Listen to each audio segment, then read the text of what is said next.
My fiancé of 5 years just requested we open the relationship, and that request sent me spiraling. This situation is just so strange and uncomfortable, and wherever I turn to support, I always get brushed off with, "It's not a big deal," or, "Well, he just asked," and I lack any real support or validation. I can't go to my parents, so I'm hoping a bunch of strangers on Reddit might offer more help than my social circle did so far. I, 28F, and my fiancé, John, 28M, have been together for, as the title says, about 5 years. To understand the dilemma, I need to give you some background. We both came from very religious backgrounds, though it affected both of us very differently. John became a problem child running away, causing problems and eventually finding a crowd his parents would not approve of.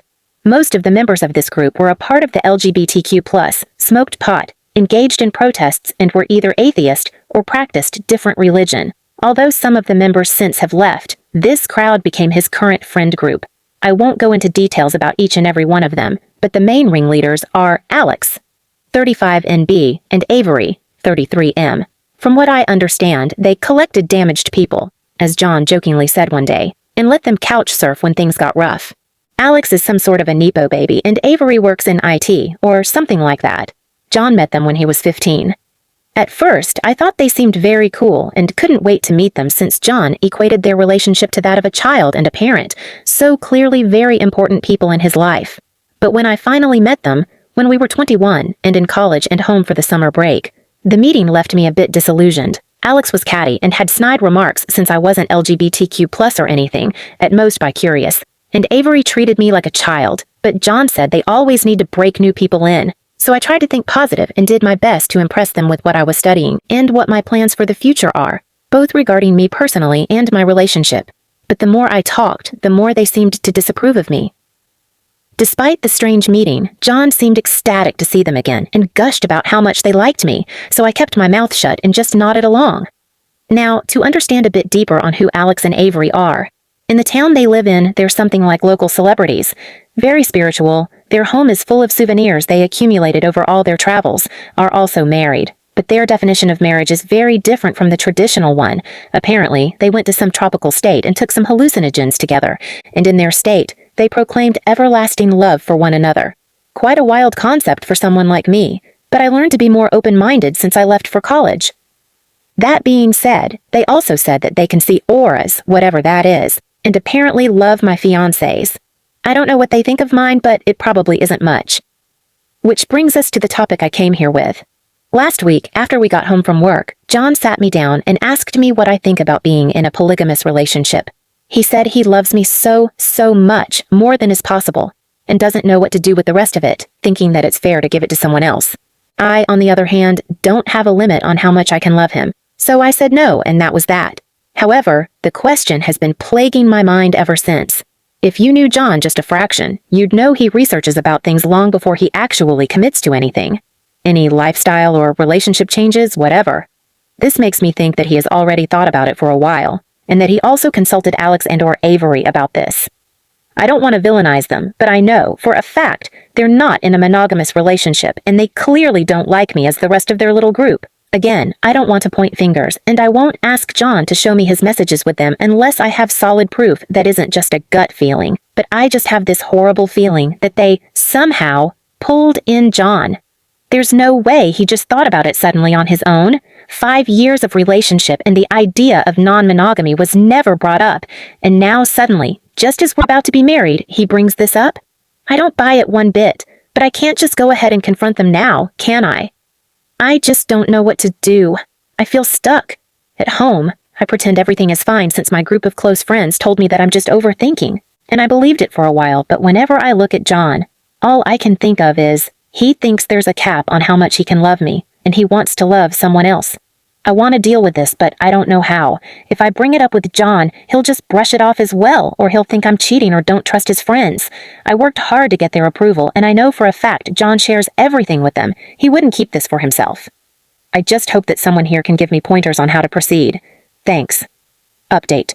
Thank you so much for all the nice replies and genuine advice you've offered. Not to sound cliche, but I didn't expect over 100 comments and some nice DMs. I'm sorry I didn't respond much. The whole situation was kind of emotionally draining. I figured I'd update when something major happens, and I think this is it. But before I get ahead of myself, let me fill in some blanks in my story.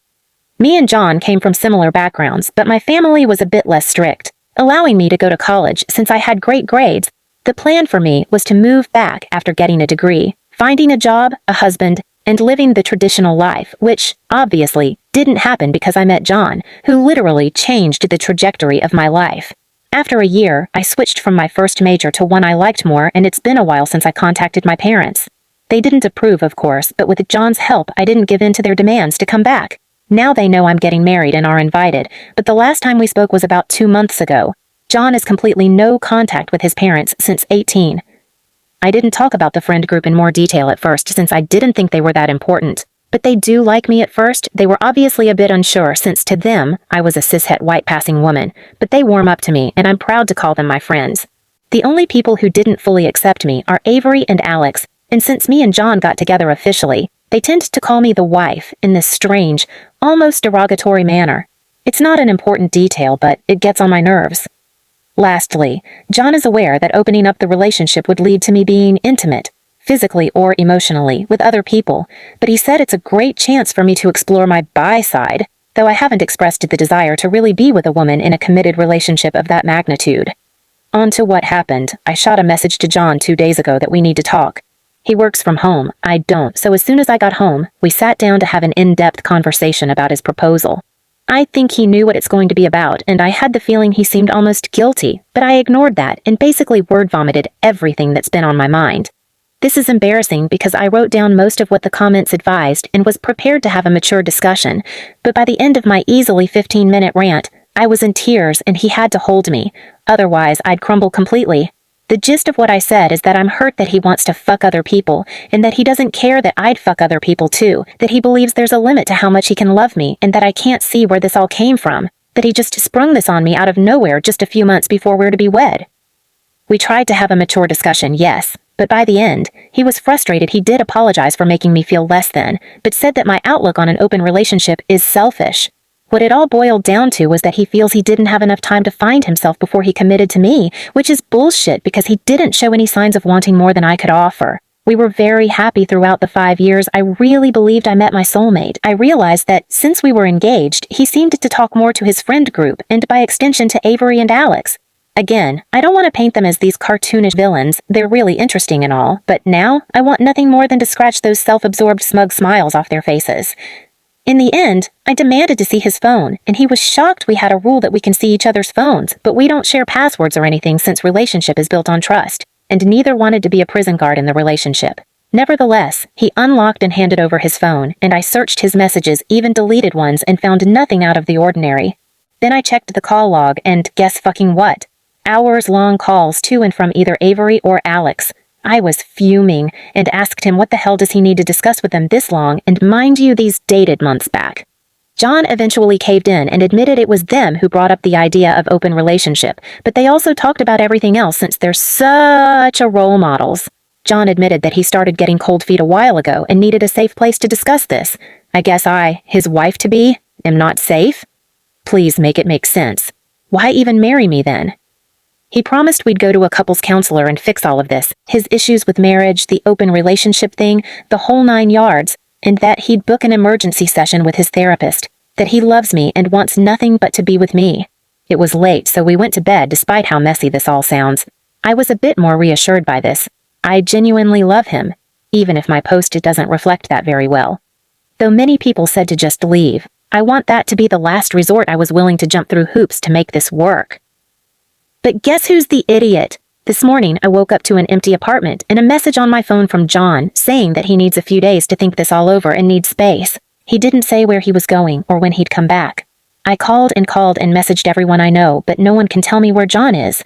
I told him that he either comes back home in 24 hours or this is over. As you can imagine, I'm a wreck. I took the rest of the week off, and between crying sessions and staring blankly into the wall, I obsessively check my messages in hopes of someone telling me where John is. To be honest, if he's willing to put me through this, I'm not sure I want to be with him. How can you do this to someone you love?